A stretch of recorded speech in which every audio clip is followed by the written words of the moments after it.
Mozambique is now a ghost town, left in ruins, emptied of inhabitants. For a year, this port was a base for Ansar al-Sunna, known locally as Al-Shabaab. But on August the 8th, troops from Rwanda and the army of Mozambique deploying in the north of the Cabo Delgado region took it back.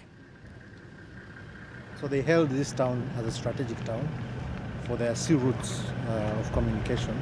They also used it to plan further operations inland.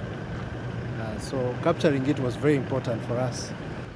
The security situation is fragile. Residents are afraid and still haven't come home. There are refugees located in different camps who will need to come back.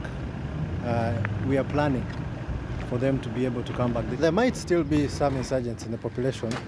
Our job is to ensure that we create the conditions that would ensure that the public is ready to provide information when and if the insurgents appear. The Rwandan army says most of the jihadi fighters have been pushed down south, where forces of the South African Development Community are deployed. It's a separate but partner force of the Rwandan military. The Rwandans say they've lost 4 men, but that they've killed hundreds of enemy fighters. These are enemy equipment that was captured in the northern axis, where we came from, all the way from Palma to Mozambique. So you can see the weapons that were captured. These are SMGs, these are magazines. We have machine guns there, RPGs. A prisoner is brought before journalists. He says he was forced to fight by Al-Shabaab. We were brought into the forest, and that's where they trained us.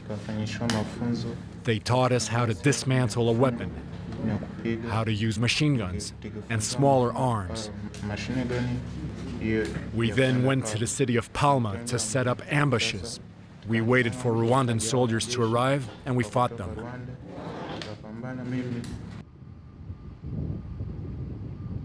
The soldiers bring us to Mbao, another jihadi base once used for training, taken back in August.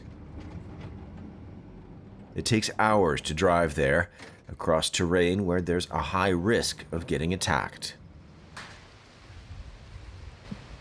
This was the tactical headquarters of the enemy, the insurgents, who were in different locations. We also dislodged him from there, and he moved further south to Mesaro River, where our forces are still, trying to ensure that he's no longer there. In this region of northern Mozambique, the jihadi presence hurts business and economic activity. The French oil company Total runs a €20 billion natural gas project here, but it was suspended last April after Al-Shabaab attacked the town of Palma, just 10 kilometers away. Now, the Rwandan army defends the site. Before the uprising, Ismail worked as a cook for Total. Now he lives in a displaced persons camp in Kutunda, near the gas field, and is afraid to go out.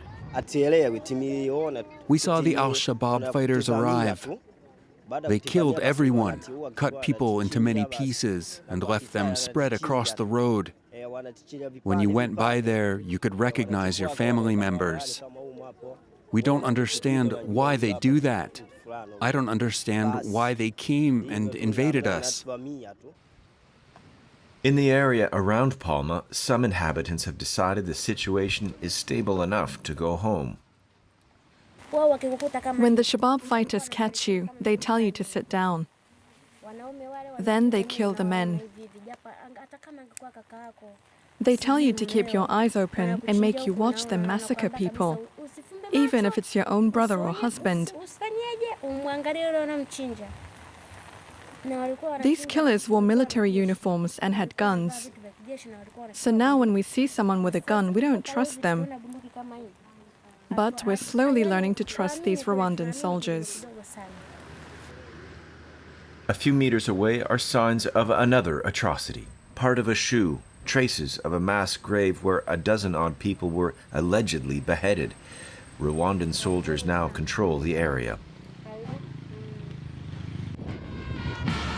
3 months since the start of operations, the Rwandan President Paul Kagame came to Cabo Delgado for a military parade organized by the President of Mozambique.